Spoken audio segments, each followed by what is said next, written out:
It comes to us from Zerbo, one fire department's humble fight against an HOA. Just throwing out this story because I know you folks will get a kick out of it. While I am fortunate enough not to live in a neighborhood with an HOA, I'm a firefighter for a suburban district that is chock full of them. Big ones, small ones, old ones, brand new ones, HOAs effing everywhere. For the most part, they aren't a hassle. They gate off their private roads, but as long as they put a sensor on it or a padlock that uses our standard department key, it's not an issue. Enter the Views.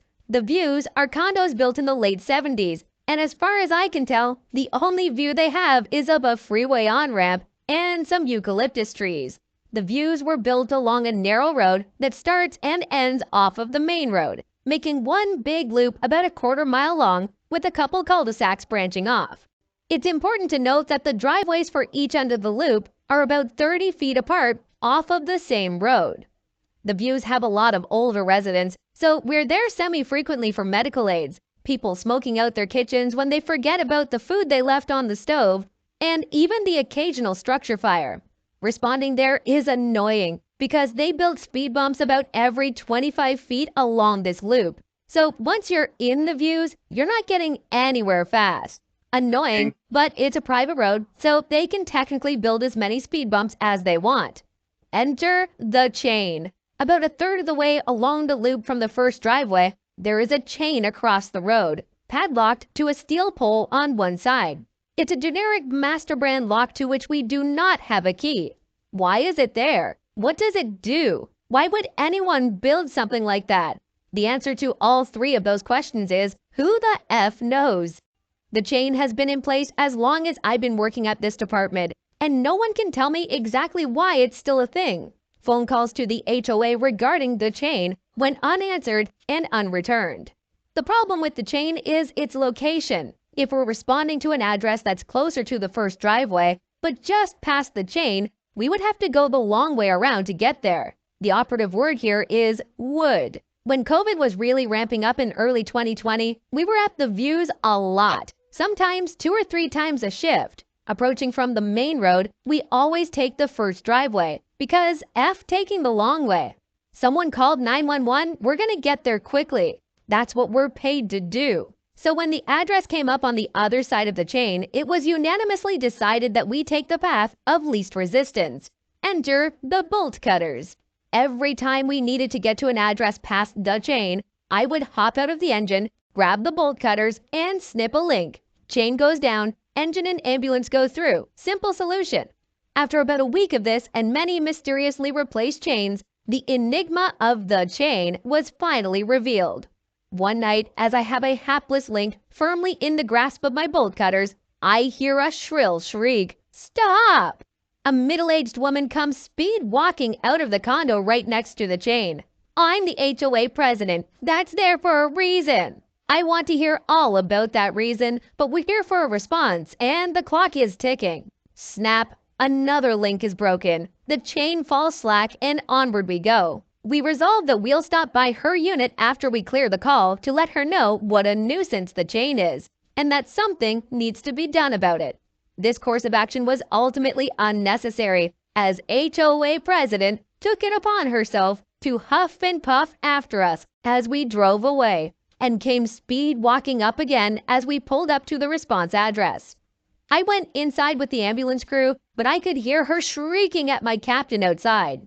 We wrap up the call, get the patient loaded into the ambulance, and she's still going off on him. What it basically boiled down to was that she took it upon herself to install the chain because she didn't want people using the road as a thoroughfare.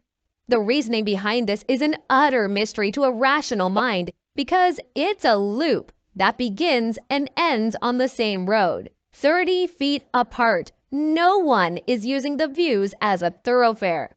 The chain got installed where it is because that's where her condo is. She demands that we just go the long way for addresses past the chain. We explain that it hinders response time. She does not accept this. It takes my captain asking her that if her unit was on fire and we were responding from the other direction down the main road, would she want us to take an extra minute going the long way or just cut the chain and get to her unit faster? She acquiesces that she had not considered this, but also refuses to do anything about the chain. War it is then. Every opportunity we got, we cut that effing chain. Never maliciously, only out of necessity. But it was necessary to the point where it was getting comical. A pile of snap chain links lay discarded in the gutter. She made numerous attempts at peace. What if we just notified her when we needed it unlocked? Yeah, no. What if we just cut a link on one end instead of down the middle? Sorry, middle is faster. What if she gave us a key to the lock? Sorry, but if it's not the department-issued lock, we're not going to take the time to dig through the key box. One day, as I hopped out to gleefully cut the chain, as always, something was different. Zip ties.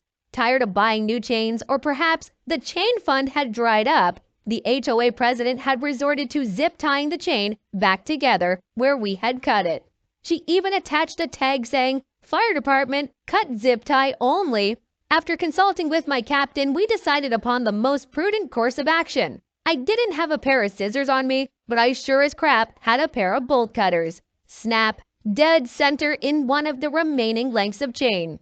And so it went as the chain got gradually shorter and shorter and became more zip tie than chain. Despite her rushing out of her condo when the engine pulled up to the chain, we were always faster with the bolt cutters. The chain has been fully replaced a couple more times, and the same cycle has ensued, until one day last week when everything changed. Enter the gate. As we responded to the views, we pulled up to the chain. I already had the bolt cutters out and ready to go, only to be greeted with a most unexpected surprise. Where the chain had once stretched across the road, impotent in the face of our departmental onslaught, now loomed a two-armed swinging gate. A beefy one, too. They definitely assessed some new HOA fees to pay for this beast. On cue, out came HOA president. This time, she said nothing, only crossed her arms in defiance and looked on with a smirk. I assessed this new obstacle for a second. Too thick to ram through, plus that would damage the engine. Tubular steel mounted on a concrete anchored post, so no just lifting the gate off the hinge. "Looks like you'll be taking the long way from now on," she said, clearly having played out this exact scenario in her head countless times since having the gate installed. And she would have been right, except the arms of the gate were secured by a length of chain wrapped around and padlocked. I looked straight at the HOA president as I lined up the bolt cutters on a chain link and the padlock shackle. Snap! I have never seen someone visibly deflate the way that HOA president did at that moment. I pushed the gate open and the engine drove through. As I climbed back into the engine, I heard her call out, "At least close it behind you." I probably don't need to tell you that I left that bitch wide open. The icing on this cake is that we sent out a fire marshal to check it out. While the chain technically met the definition for impeding emergency vehicle access, we let it slide due to it being so easily bypassed. The gate, however, was a massive violation of county codes. Despite being a private road, the number of residents along the loop in the views stipulated that any gate shall be automatically opening and have an emergency vehicle sensor. The gate fits neither of those criteria, so boom, 30 days notice to remove that crap or face massive fines from the county for impeding emergency vehicle access. So, in summary, we waged a years-long battle against one HOA president's desperate grasp to control a problem that never existed in the first place. And if that doesn't capture HOAs in a nutshell, I don't know what does. Jumping down to the comment section on this one, there's one from a user called Firestorm V1. It says, "The only way this could have been better is if the jaws of life were used to render the gate into scrap. Or a body saw." Bravo. Another commenter down below named Thomas Cameron said, "First off, thank you for serving your community. There is no greater sign of love than taking care of folks. Tip of the hat, sir." Second off, am I going to hell for giggling like an idiot when I read the end of this? I literally chortled out loud. This is so perfect. Story comes to us from Vlad666. HOA wants a war. I live in a rural area on a family farm. The farm next to ours was sold to a developer who built a bunch of mini mansions that have an HOA. Now, the mini mansions back up to my family farm. I get letters every week from the HOA complaining about the tractor sitting in the field at the front of my property, where it can be seen from the street. We're working that field, and the tractor is necessary. I've had them complain about my barns, outbuildings, the sound of the large tractor when I'm seeding, and once have my grandfather saw some people he didn't recognize checking out the barn, went out with his double-barrel 12-gauge to see what they were up to. They were HOA inspectors who declared their right to inspect the building to make sure it met HOA rules. My grandfather is not politically correct, and I was pleased he restrained himself from using buckshot to register his opinion of the trespassers. And yes, our property is fenced and posted. I was informed by the HOA that they were going to fine me $1,000 a day until the offending striations and machinery were removed. I informed them that I and my property are not part of the HOA, and if their inspectors set foot on my property again, I would have them arrested or let my grandfather loose with his double barrel. They went nuts and called the county sheriff's office. Having lived here for generations, I know the sheriff. He came out and asked me what was going on, and I told him. He also visited the HOA and heard their demands that he take immediate action to protect their inspectors. They were less than happy when he informed them that since my property is posted and fenced, I was well within my rights to not allow them on my land. Also, because of our livestock, a 12-gauge is not unreasonable because of predators. He also informed them that as I am not a member of the HOA, I have no requirement to allow them on my land. And if he gets another call, he will arrest the inspectors for criminal trespass. I have since been sent a letter from the HOA's lawyer telling to cease and desist all operations until they get the court date because they are suing me for damaging the value of their property. I forwarded it to my lawyer who, after he got done laughing, was amazed. First, because a court has to issue a cease and desist order, and secondly, we've been here farming for 4 generations. I have spoken with the HOA board and told them to leave us alone, or we'll be more than happy to play our lawyer is better than their lawyer. I was informed that the developer of the property assured them I'd be selling my land for development to an organization like his. That has since resolved into the ether. They were more than a little surprised when I told them that we're currently training the 5th generation to take over, and we have no intention of selling our farm, period. Seems the developer left them with the impression that I was selling my property to be developed like my neighbors had been, only to make his money and run. God have mercy on overzealous HOAs. Jumping down to the comment section on this one, there's one from a user called the Jersey Guy. It says, you need to start raising pigs immediately. This will definitely get their undivided attention and respect. Then, when you offer to have them purchase your hog farming operation for a good price, they will pay and then shut up if they are even half-wits. But I bet they're not. Yeah, pig farm, that's the way to go. Have fun with it. Another user down below named Techie Guy James says, no, chickens. A chicken farm is the way to go. When the wind gets just right, you can smell them from 3 miles away. And it is pungent. That's the one animal smell you can't get over. This story comes to us from Cthulhu. HOA got entire subdivision banned from pizza delivery. Disclaimer, I did not live in this HOA, but I did live down the street. Okay, so we're gonna set the Wayback Machine to circa 2000 on this one. Gas is cheap, cell phones were small, and my Ford Escort got amazing gas mileage.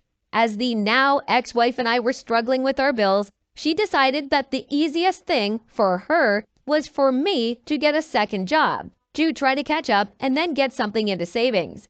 Having seen the sign in the window of the local pizza shop, which was named after a popular game played with small rectangular pieces, that was advertising $12 to $16 an hour for drivers, that was a lie. She badgered me into applying.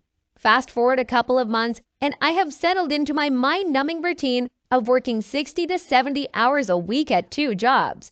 On this particular day, I was scheduled to work on Saturday, which was hit or miss for tips. You see, our delivery area was very nouveau riche. Combined with scattered groups of Florida rednecks, you would have a gated community with McMansions and BMWs right next to a trailer park. Oddly enough, The smaller the house and cheaper the car, the bigger the tip, which factors into the story. On this particular Saturday, a local HOA was throwing a pizza party for the residents. I think they were celebrating the last house being sold, or moving the HOA from the developer to the board, or something. Anyway, they ordered a ton of pizza. So much so that the manager had scheduled extra kitchen staff and had them show up an hour early just for this one order. He even gave them a discount on the pizza since they ordered so much. There were so many pies that it took myself and another driver 2 trips apiece to deliver it all.